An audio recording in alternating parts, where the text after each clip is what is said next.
How's everyone doing? Thank you for coming here. We're actually going to try to videotape this because we have people from out of town that is not going to be able to see it in a meeting like this.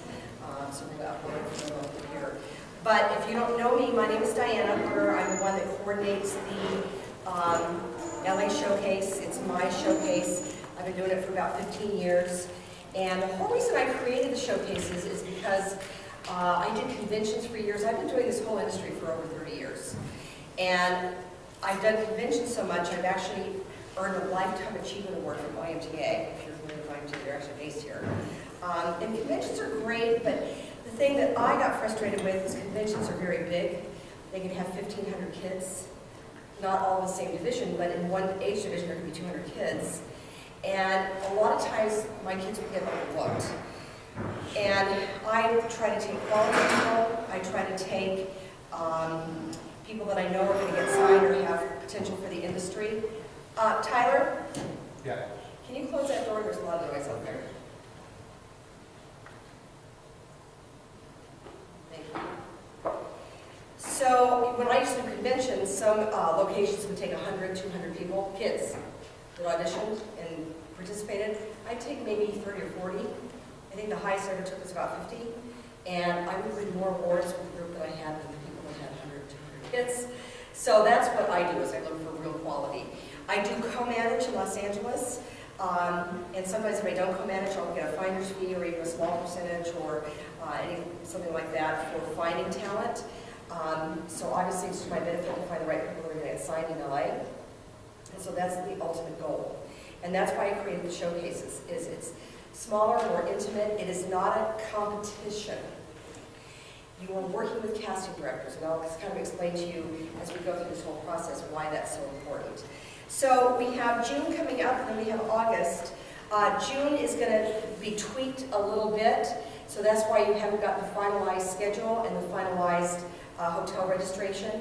Don't worry, we have a block of rooms reserved. It's not a problem. We're just working all the fine details out, and you'll hopefully get that. I was going to say tomorrow, but it's probably going to be more like Tuesday. But you're going to get all the final information for June. And then August is going to be kind of everything's a mirror image of what we did the previous time. So we actually going to look at the second page, which is Los Angeles, Here We Come. Oh, thank you, thank you, thank you, thank you. Los Angeles, Here We Come. So these are just some general guidelines. So it's over 4 days. It's a Thursday, Friday, Saturday, Sunday. The first 3 days you're actually in classes. You are being trained and coached by casting directors. So from a casting director's perspective, who works on a daily basis in the industry and works with kids, we're dealing with casting directors that works with kids and teens. What they look for and how to nail the audition is basically what this is all about. Because you can be the most talented person in the world, and if you can't get the job, no one's ever going to know you're never going to work. I was an agent for 30 years, so I know what it's like to deal with casting directors all the time, and I know what it's like to send pictures out to casting directors and they say, oh, come on, they can't look like that anymore, those pictures are so old. Or, you know, they'll call me up after audition, I never want to see so-and-so again. And when you're only dealing with a handful of casting directors, what are you going to do if one casting director says, I never want to see that actor again? And the word goes around. Even though this is like a cutthroat business, believe it or not, you have agents and managers and casting directors that after hours are all friends. And they sit and talk and gossip, and what are they going to talk about? They're going to talk about the industry, okay? And what fabulous actor they found, or what horrible actor they're going to avoid in the future. So that's what this is all about. This is basically about introducing you to LA through agents, managers, and casting directors. So the time that you're in workshops, Thursday, Friday, Saturday, this is not a fashion show. And no, you don't have to run out and buy a whole new wardrobe. I'm sorry to inform you. Kids are like, oh darn, I wonder if I new clothes. Typically the clothes you have at home will work, hopefully. What we're looking for is, in acting, and you're going to have modeling classes, most of you, some of you did not sign up for modeling, but for acting, singing, and dancing, pretty much it's standard. You want to be casual, but hip, comfortable, and you want to play younger. Now, unless you're 4, you still want to look maybe 3. But if you're 12, 15, 17, 19, you want to try to play 2 years younger or more if you can. We've got a girl in Albuquerque that is 20 years old. She's itty bitty, teeny petite. She's got a baby face. She looks like she's, I mean, literally, she can pass for 14. And casting directors and production companies love people like that because there are child labor laws. The younger you are, the less time you can spend on set. The older you are, the longer you can spend on set. And once you reach legal 18, it's perfect because you're an adult. And they can have you on set for 18 hours. Now you get overtime and everything, but a child, no way. Babies can basically be on set 3 hours. And they can only be under the lights for 20 minutes a day. And kids, if you're of school age, if you're on set longer than a certain time period, guess what? There's a tutor. And you're taken off to the side and tutored like you're in school. Okay? If you're on a series, you're tutored all the time. You know, there's so much time set aside if you're of school age, if you're on a series, that you are in class. And you've got to maintain at least a 3.0 grade point average. You can't even get a work permit in the industry unless you have a 3.0 grade point average. Education and school is the most important thing. If you were lucky enough to end up on a series, you would be lucky enough to get an on-set tutor, which has the highest regulations and requirements in the country. Probably the best education you could receive, unless you're going to one of the high-end private schools, would be an on-set tutor, because there you're going to get the best education, if you're lucky enough to achieve that. But anyway, we're just kind of digressing here. Let's go back to where we need to be. So you want to play younger. In acting, this blue, that this mom, and unfortunately I don't know all of you immediately by name, I will, but this is a lovely color. This is probably one of the best colors to wear on camera. The second best color is maybe this green. Those are great colors to wear on camera for acting. You want the eye to go up to your face, not down on your chest. So you avoid logos, a lot of prints, writing on your shirts. You avoid those things. And teens and kids, I know that's cool to wear, you know, logos and Aeropostale or whatever you have on your shirts. It's not cool to do that for acting, especially if you're ever going to be on camera. So you're going to assume you're not on camera for the showcase, but you're going to assume as if you were going into an audition and you're going to be put on camera. This other green back here is a good color. Is that a pink? Next to it, that's a good color too. So any bright color or pastel is perfect. You want plain, simple necklines, scoop neck, the kind of button down with the collar is fine. Just a regular button-down shirt is fine. Simple, simple, simple. What you avoid for on-camera acting, you avoid solid black, solid white, solid red, and prints and logos. The problem also with prints, have you ever noticed like a newscaster will have some kind of print that looks like it's, a neon? Okay, and if you're auditioning, that's the kiss of death. Because when you're auditioning for something, you want to focus on you, not what you're wearing, and not what's on your shirt. Because people are going to be looking at your shirt trying to figure out what it is, and you don't want to do that.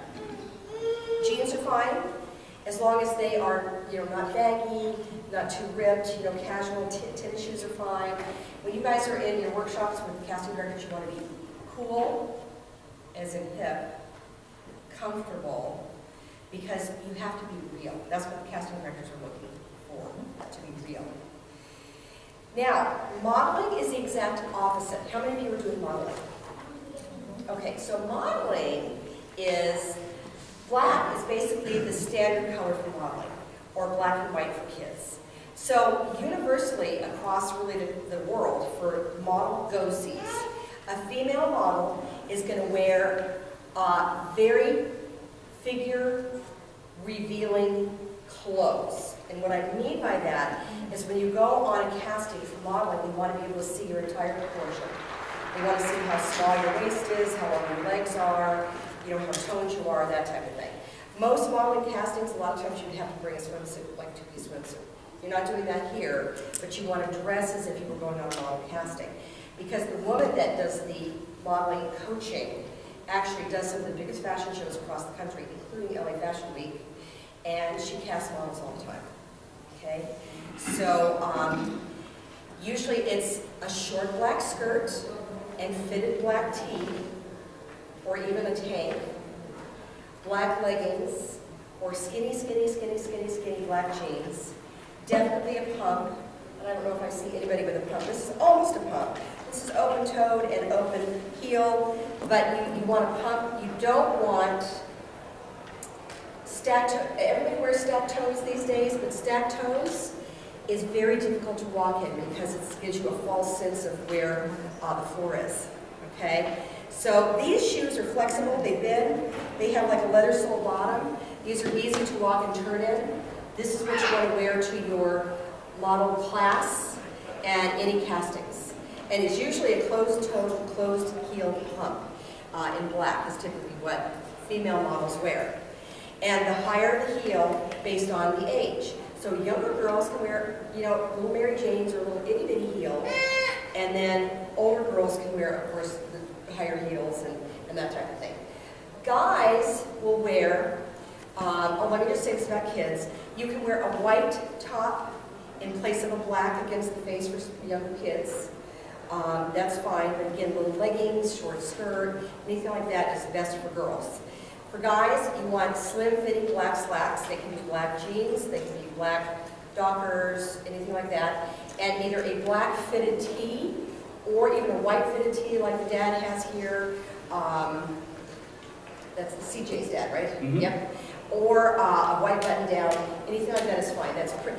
And really, in New York, it's like black skinny jeans and either a black or white tee. Because actually, Tyler had a model management company in New York. That's pretty much what they wear, right? On one season and everything.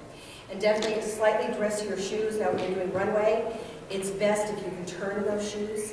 Heavy rubber sole shoes, like tennis shoes or deck shoes, they're hard to walk and turn in. So they don't have to necessarily be, you know, spats or wingtips. They don't necessarily have to be that, but you definitely want them a little dressier. Even what kind of Tyler has on today is perfect. Okay, so that's what you're going to wear for modeling. With your hair and makeup, so girls, I know especially for modeling you want to look sophisticated and you want to look older, but that's not what we're looking for necessarily for acting. For acting, we want you to look younger. You can be a little more sophisticated for the modeling class, not a problem, but for acting, you want to be younger. You look perfect. Probably though a little too much eye makeup, I'd take that off, but the hair back. And you don't have to wear your hair in a ponytail. I mean, it doesn't have to be back, but you don't want the bangs hanging down your face and, you know, all that sort of stuff. People think are cool. For acting, it's not cool. Okay, we want to be able to see you. Very little makeup. Very little makeup. And girls, if you haven't discovered this yet, you know, I probably wear less makeup now than I did when I was 25.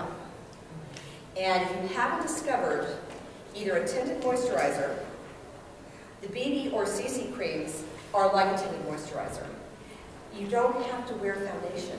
If you have beautiful skin, you know, now, at my age, sometimes I'll go into the office with just basically moisturizer and everything on, nothing else.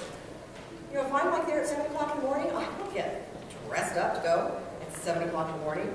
You know, at 25, I wouldn't dare go out of the house unless I was, you know, dressed to the nines, but now it's like, oh, come on.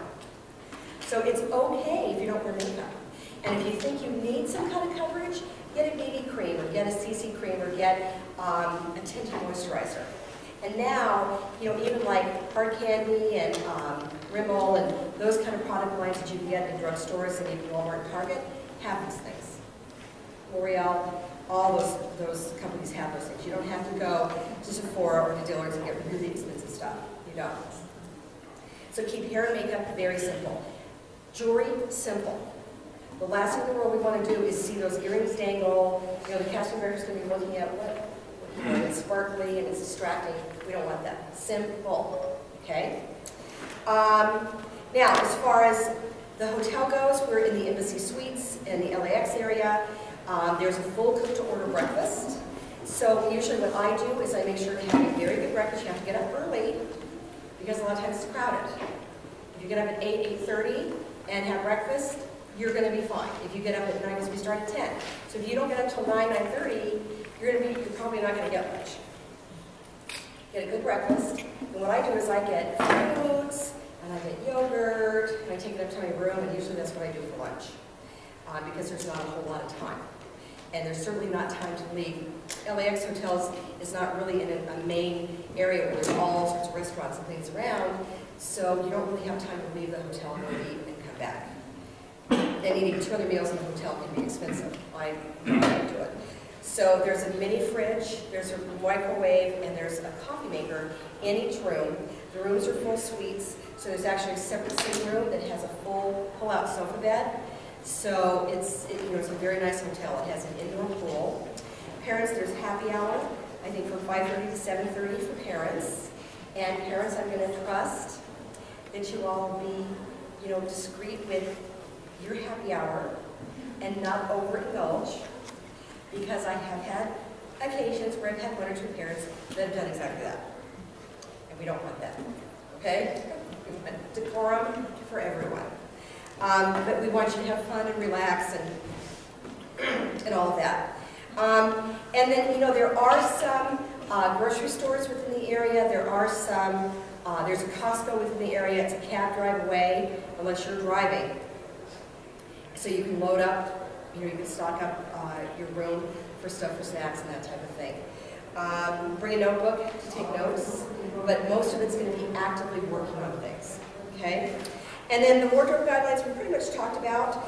Attire for the showcase. We want you again to be simple, and we want it to focus on you. So, a simple skirt, girls, if you want, but you'd be better in jeans, simple T-top. It's not a fashion show. And I don't want you dressed up like a model at the showcase, because these are not modeling agents. Now, we have people that have a modeling division, like a print division.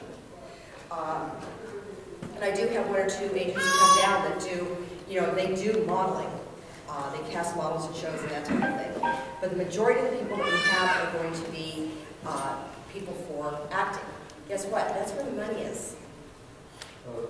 Uma Thurman started out as a model.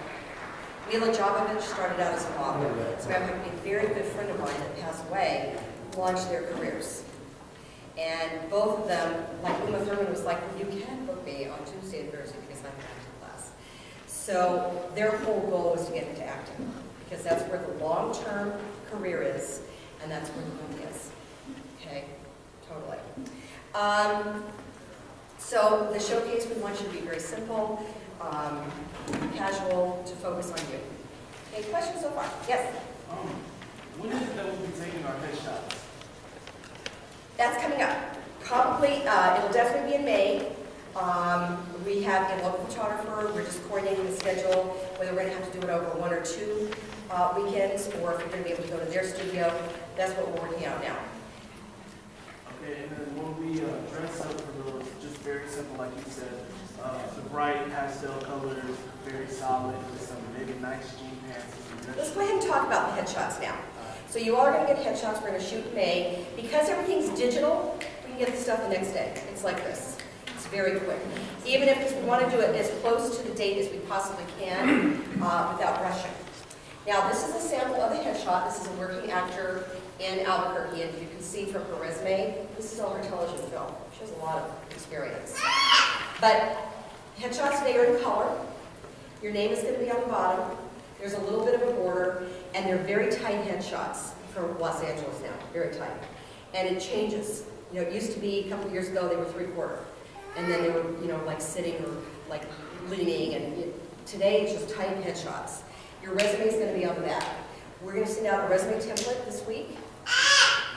And if you're not receiving emails, please email us at phxinfo@talentdevelopmentusa.com and say, not getting emails in the subject line, and we'll make sure that we add you. Most of you should be in the distribution list, and maybe we should send out these emails twice, because honestly, GoDaddy, we're finding out that not all the emails are going out, even though they're on the distribution list. So I don't know if maybe we're sending out too many at one time or what, but we need to look into that. But if you're not getting emails, please add to email list. We're not getting emails. And then do that today. You'll be on immediately, okay? So we'll send out a resume template. Yes? It's PHXinfo. So PHXinfo@talentdevelopmentusa.com. Now, the resume template we're going to send out to you is, and actually I think you probably got one of these in your registration packet when you enrolled. But we'll send it to you because it's a template and you can actually just change it and use it as a template. Now, if you don't have any television or film, you're going to leave that category off. I've seen people say television film, none yet. I just want to leave it off. And, you know, if you don't have a lot of credits at this time, don't worry. Go back to kindergarten. You don't have to put dates on here. Notice on her theater interview, there's no dates. So you don't have to put dates on here. You can go back to kindergarten. And, you know, put when you were Daisy. You'll put that on here. Because it's a credit. Try to do things, you know, in your school or around town, just to build up credits. Because credits are really one of the most important things you can get. Other than credits, the second most important thing you can put on your resume is training. Now, we have several coaches you're working with in Phoenix. We probably have a couple more that's going to be coming on this month. So you're going to add that and whatever you're working with on the coaches to that on your resume. And special skills is a very important thing. You may be the first person to walk through the door that can rollerblade. Or you may be the first person to walk through the door that can hang glide. Just saying. You know, you may be the first person to walk through the door that can do floaty boat. Happy Cinco de Mayo, by the way. So you want to put those things on. And if you speak another language, put that on. That should be first and foremost with your special skills. And even I would put it up here, like if you're bilingual, speak Spanish, I'd put it up here prominently. Because that's huge. It's huge. And your date of birth goes on the resume. If you are, date of birth is over there. Put your date of birth. If you're under 18, your date of birth goes on there. If you're not under 18, if you're over 18, you don't put a date of birth. Okay? Sizes are important. All that stuff is important for passing specs. And height and weight. Because sometimes you have to be a certain height and weight. You know, like we had a new movie coming out. By the way, are you following us on Facebook? We have two Facebook pages. Talent Development Phoenix and Talent Development USA. And I am a little remiss because I haven't updated it this week. But we have a movie coming out called we have two movies coming out. One's called Tiger Eye, and that is a very famous novel that's been now turned into a movie, entirely filmed in New Mexico. And we have a kid, Theo Olivares, who's one of the main leads in the film. And then we have a movie called Odd Thomas coming out with Anton Yelchin. And we have two kids in that. Maisha Diata has a big part, although she doesn't have many lines, but she's throughout the movie. Then we have Jack Justice, who plays Anton Yelchin as a child, who plays young Thomas. So in that case, with young Thomas, he had to be a certain specification. He had to be certain, you know, age, height, weight, hair color, eye color, everything. And believe it or not, he looks like he's got curly hair, just like Anton Yelchin. It's amazing. So sometimes it's very specific, and sometimes it's general. So that's why all your stats need to be on here, and they need to be current. Now, your resume is stapled on the back. This will include it. It should not be glued. It should be stapled, because hopefully you're going to be updating it. As soon as you get back from LA, you're going to put all the casting directors that you worked with on your resume. That's important because when you even audition here locally, you will have Chadwick Struck and all sorts of very impressive, Lisa Canto, all sorts of very impressive names on your resume that people here will recognize. And also, we're going to be doing a local casting with Agency Arizona, hopefully in May. She is one of the agents here that's very strong. She does modeling, but she does acting. She has a kids division. So she's going to be coming to our office to do a meet and greet. So we'll let you know the date. We'll send an email out for that. And it'll probably be on our Facebook page as well. So this is an actor's headshot. Now, a model will have what's called a flip card. But you don't need to have a flip card now. These are expensive to use. And by the way, this one will let you know where you can get these printed. This is like a lithograph. It's not quite cardstock, but it's a little heavier. You can get laser copies from Kinko's. There's a lot of different places, and the photographer that we work with might have some specifications for you. You're probably going to need to take between 50 and maybe 60 or so pictures with you. I have 30 to 40. You're probably going to need more than that. Okay? But a model flip card, just so you know what it is a compilation. They used to call them comp cards. They're called Z cards, flip cards. They're a compilation of a model's portfolio. So a model may have anywhere, I've had models start in the industry that had 3 or 4 great pictures. And then there are models that are going to have 20 or 30, and a lot of them are tear sheets. Does anybody know what a tear sheet is? A tear sheet is something you actually appear in a magazine, you tear it out, and that's your tear sheet. Because it's actual work that you did. So this is one of our girls that signed with LA Models. This is one of her, and this is, I think, an earlier one that she did because she didn't have the tear sheets on here. You don't have to run out tomorrow to get these because, in Arizona you probably would eventually need a flip card if you're a model because they do, Scottsdale Fashion Week and all that stuff. This is one of our guys from here. He worked in New York quite a bit, and this is his flip card. He was with Ford. Robert Black here for a while, and then he signed in New York. But don't run out tomorrow. You don't need these for LA. You don't need them right away in Arizona either, but at least you know when it is. Now let's kind of look at the schedule. The schedule's going to tweak just a little bit. They're similar to each other. They're going to be similar to this. And again, I'm sorry, you know what? There is, you didn't get the whole packet. Are you doing June or August? Okay, so June's going to tweak a little bit. So we hopefully will get everything finalized by early this week and get that out to you. It's still going to be Thursday, Friday, Saturday, Sunday, but the order of the workshops and everything may vary slightly. So Thursday pretty much is set for, and not everything, I think this is just a rough draft one, singing and modeling. So if you're doing vocal, that's usually Thursday morning. The vocal class is great. Any vocal? Any singers here?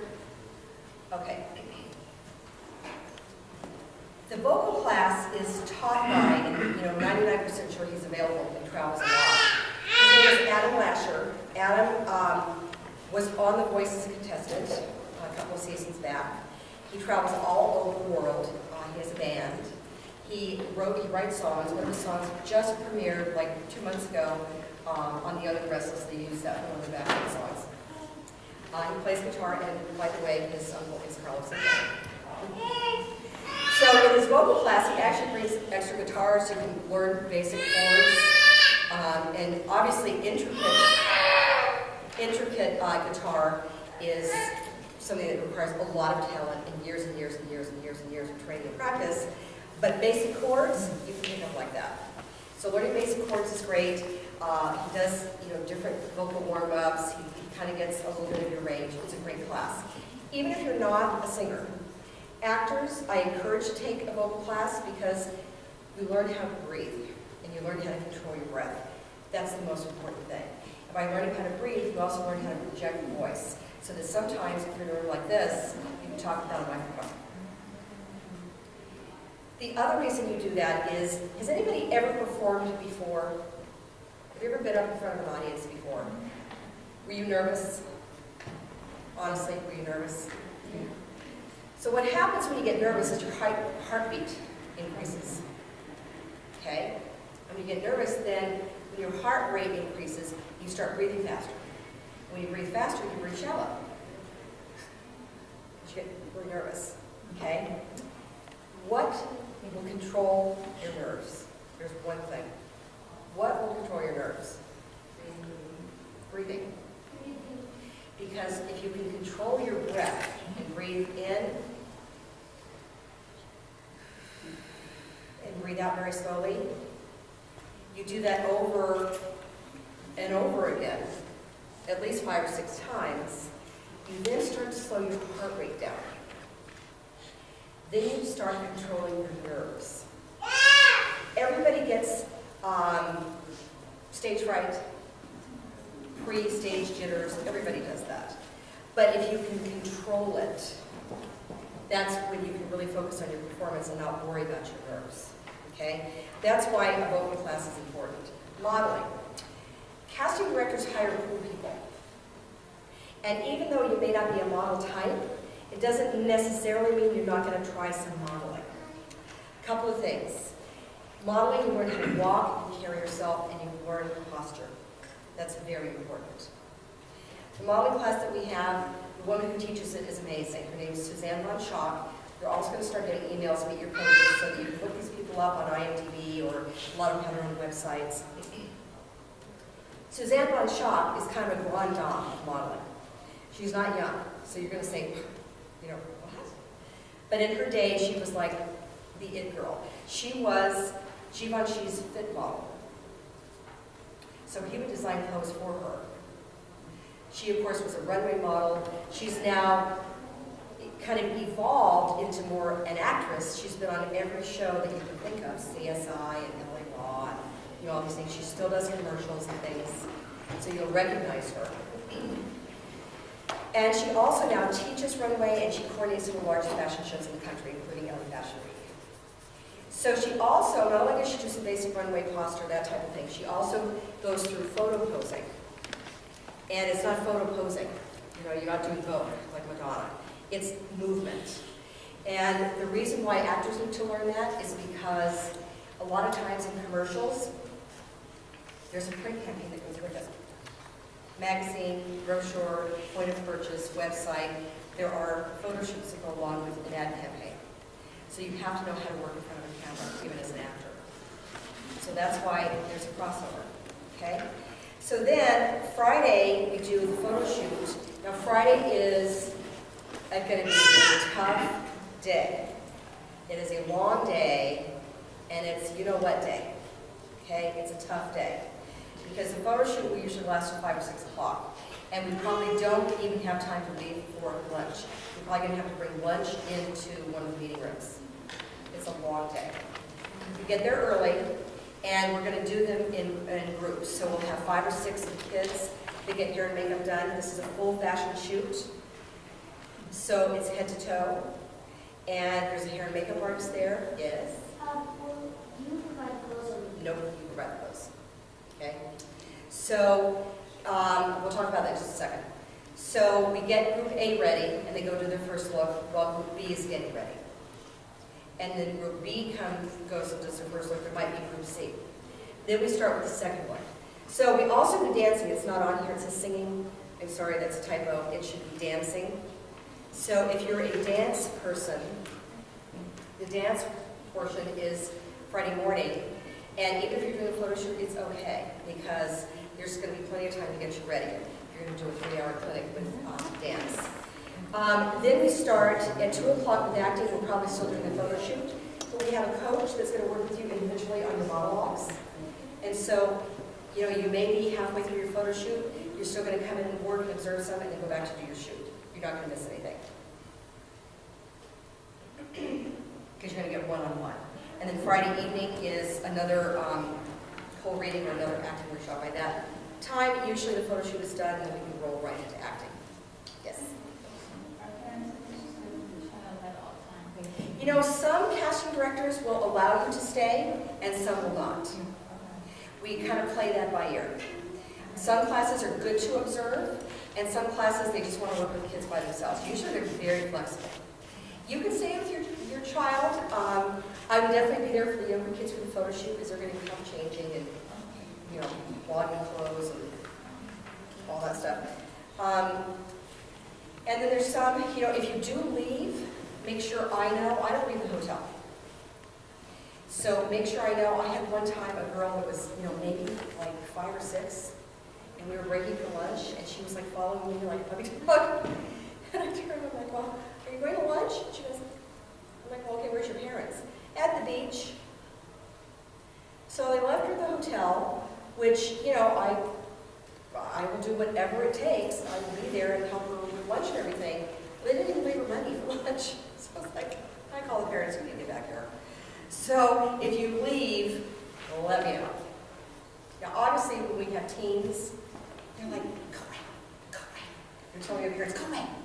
You know, but I think, you know, if you want to stay and observe, you can, because I think it's important if you are able to see what the casting director is teaching, because you can learn from that as well. Saturday all day is acting. Now we will have a portion of, and it's all about coordinating schedules. The casting directors are just getting back to me now as far as who's available because they work. They are casting directors. So a lot of times they are working. So that's what we're kind of coordinating. But we usually have a double session going on Saturday morning where we have a casting director that's actually going to work with parents. You're going to find from a casting director who's going to do a whole seminar about the industry and the idiosyncrasies and intricacies and everything about the industry. It's really fascinating. It's a great workshop. Kids will stay as well. You know, if you're under 8, you know, maybe some of the stuff you'll get, maybe not. But at the same time, we usually have a gentleman named Chadwick Struck, who's a casting director, who casts like Herbie Fully Loaded and Break Up and all sorts of things. And he is still working, of course. He does a mock audition where you go in and ahead of time and you get sides that morning. Does anybody know what sides are? Sides are the portion of a script you would audition from. So let's say we're doing a movie, Tiger Eyes, and you're playing Susan or Jack. And out of the whole movie script, which is 300 to 500 pages, there may be 3 pages, 6 pages, 8 pages that they've taken out of the movie that spotlights that character. So if you're auditioning for Susan or Jack, you're going to get sides for that particular character in that movie. Funny story. I have hundreds. There was a movie auditioning, and I almost got a kid. The kid was like this close to getting cast in New Mexico. And we got this script, and it was like weird. It's like, you know, make me a bird so I can fly away. And, you know, and I'm reading the script, I'm like, what is this? And even the title was kind of weird. And so the kid was auditioning in Santa Fe. And what was his name? Because he was like young, Justin Scrondall. So he went on his like 2nd or 3rd call back to Santa Fe with the casting director. And then they were leaving, and he was there. It was a long day. They had to drive to Santa Fe. He was like 7 or 8. The mom's like, okay, we're going to go to McDonald's now. We're going to do something fun. And so he was all geared up for that. And when they were in the parking lot, the casting director comes running out and says, oh, the director's here. Come back and meet the director. So he, unfortunately, being 7, was just like off. He was like, you know, in a different mindset. And he read for the director, and it wasn't a very good reading. And consequently, he didn't get the role. So, because he was this close. So, months later, I'm sitting watching this movie, and I'm like, it was deja vu. Like, where have I heard this before? Well, the movie was Forrest Gump. Wow. Where the little girl runs with Forrest, run, pray with me, Forrest, pray that I'm a bird and I can fly away. That was the scene. That was the sides that he was reading from. So, you know, sometimes sides are very obscure, and you're like, what the heck is this? So as an actor, it's your interpretation and your characterization that kind of brings it to life. That's what a side is, okay? So Chadwick you'll get some sides. Obviously, younger kids, mom will go over it with them. Older kids, you just have to kind of read it. And then you're going to walk in one at a time. You walk in, hand your headshot to Chadwick. You sit down as if it was a real audition. He's like, okay, you have any questions about the script? No, let's go. So you do the reading with the casting director as if you were at a real audition. This is exactly what happens. But in a real audition, say thank you. And you leave thinking, well, was that good? Was that bad? You know, oh, I could have done better. Or could have, you know, you leave not knowing anything. He's going to sit down and say, okay, when you first walk in, you're going to do this, this, this. When you work with your script, think about this. You know, and he's going to tweak you. And you'll probably do it again after he gives you some guidelines. So this way, you're finding out from a casting director exactly how you would walk in an audition in this scenario, which is going to be, you know, 90% of the time in the industry. Okay? Then we end up with an improv workshop on Saturday. That's something you definitely want to be at because it's fun, it's funny. Kids, you get to be up and think on your feet and just kind of be a ham and, you know, just go for broke, okay? Then on Sunday is the showcase. It will be a room similar, you know, maybe not quite this big. And the room is going to divide, just like this room would divide. So we're going to have a kennel, a table. And there, last time we had 18 agents and managers. And it grows every single time. This past time, we had a kid sign about a year ago named Landon Trevino, who signed with an agent that had not come to the showcase before. She's a really good friend of one of my really good friends that's a casting director. And he said, you've got to come to the showcase. So she came. She's a big deal. She's with Artist Management. Signs my kid Landon.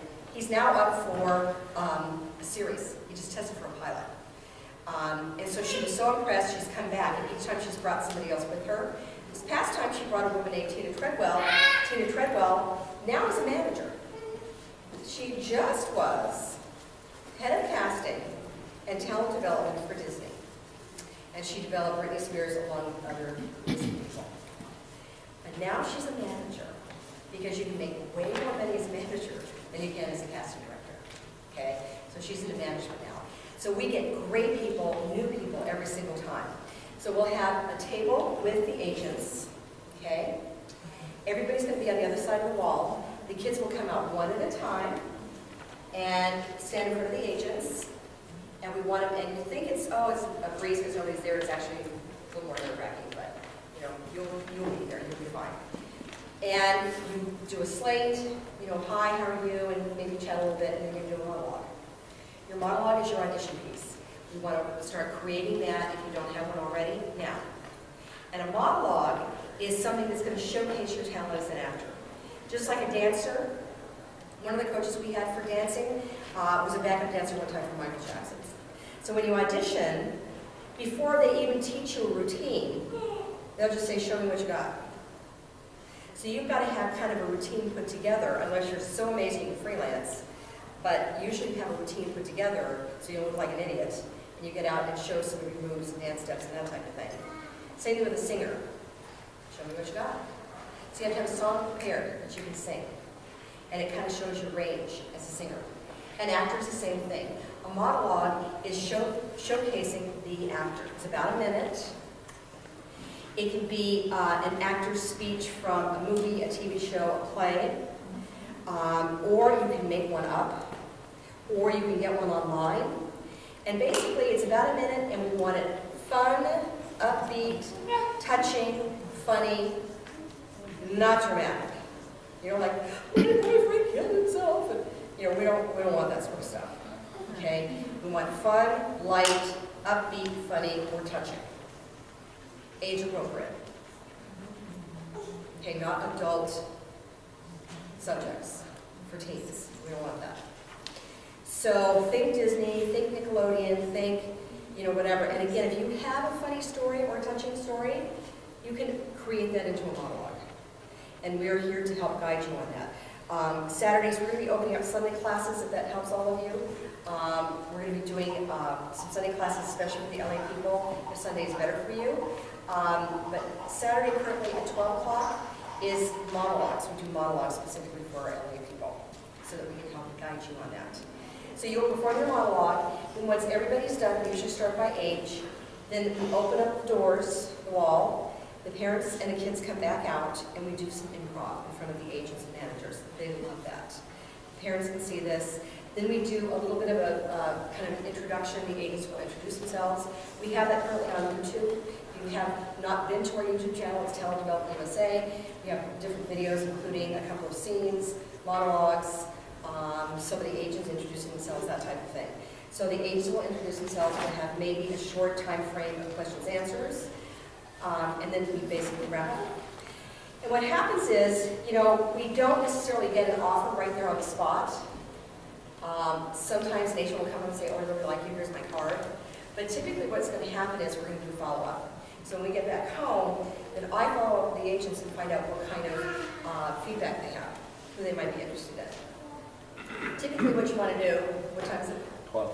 12 o'clock, okay. Typically what you want to do is think about another time that you can go to LA for maybe 2 or 3 days. Because you don't want to sign with an agent unless you've actually met them in their office. You understand?